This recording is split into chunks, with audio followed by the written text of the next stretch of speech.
जो है खड़े होना शुरू हो जाएंगे। दूध का दूध, पानी का पानी अपने आप हो गया। भारत सरकार ने कोई विशेष जांच की तरफ ध्यान नहीं दिया था। हिंडनबर्ग ने ही एक और रिपोर्ट निकाली जिसमें सेबी चीफ माधवी बुच और उनके पति धवल बुच के सारे कारनामे सबके सामने आ गए।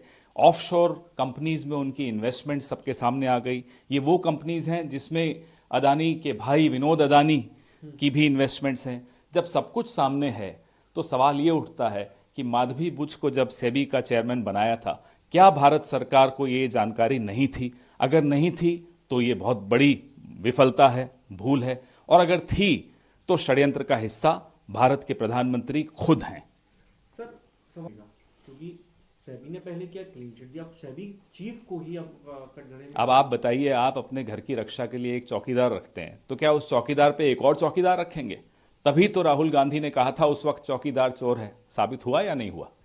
सर क्योंकि जब ये रिपोर्ट आई तो सभी चीफ की तरफ से, उनके हस्बैंड की तरफ से स्पष्टीकरण दिया, कैरेक्टर असैसिनेशन की बात कही उन्होंने। कागज सबके सामने है, उसका जवाब दीजिए। क्या ये ऑफशोर कंपनीज में उनकी इन्वेस्टमेंट्स थी या नहीं थी?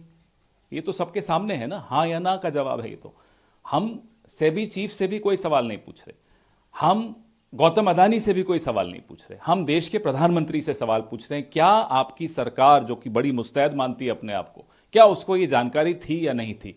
ये जॉइंट पार्लियामेंट्री कमेटी से कम में कुछ नहीं मिलेगा। जेपीसी होनी चाहिए, उसी से इन तमाम सवालों का जवाब मिलेगा।